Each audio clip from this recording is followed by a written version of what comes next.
Welcome to the only daily podcast focusing on compliance news of the day. Each morning, start your day with a cup of coffee and Tom Fox, the voice of compliance, to hear about 4 of the top compliance, corruption, or leadership stories you will need to start your day.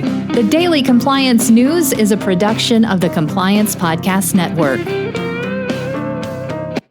First, a word from our sponsor.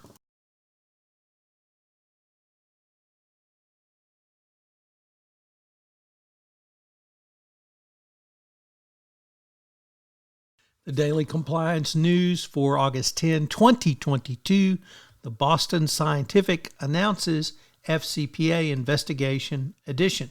And we begin with that story from Medical Design and Outsourcing, a first-time contributor to the Daily Compliance News. In March of 2022, the company received a whistleblower letter alleging FCPA violations in Vietnam.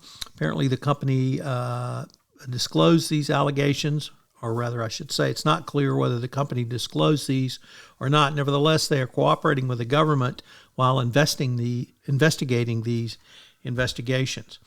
There's no additional information on the alleged schemes, although it is an emerging market for Boston Scientific.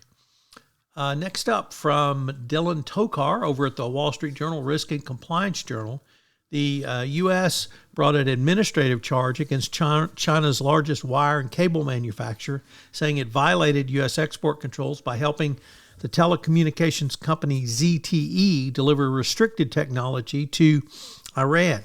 The company in question, Far East Cable Company, based in China, signed a contract with ZTE in an effort to conceal the telecommunications company's business with Iran, which relied on U.S. origin routers and microprocessors. The charges stretch back to an investigation opened by U.S. authorities into ZTE all the way back in 2012. Far East Cable began working for ZTEs in what the authorities called a cutout role, essentially an intermediary that acts as a stand-in. So more trouble in that industry. Next up, in an opinion piece from the New York Times, Francisco Goldman says that Guatemala's corrupt officials now have their sights set on the press, to muzzle the press, to keep them from reporting on corruption in the country of Guatemala. Unfortunately, Guatemalans officials' corruption is quite well known, but it appears to be a crackdown by the president on anti-corruption institutions. He went after the judicial system. Now it's the media. And our final story comes to us from Reuters, that there's a new guilty plea in the BitMEX crypto exchange money laundering case.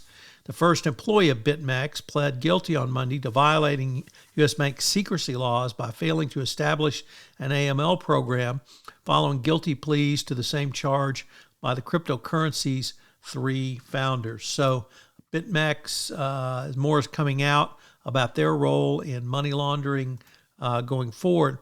The prosecutors named Gregory Dwyer, who agreed to pay a $150 million fine. He had served as head of business development for BitMEX. So more on the BitMEX AML scandal. The Daily Compliance News is a production of the Compliance Podcast Network and a proud member of C-Suite Radio. Thanks so much for listening. I hope you'll join me again tomorrow.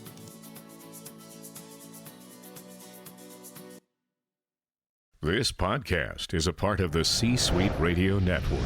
For more top business podcasts, visit c-suiteradio.com.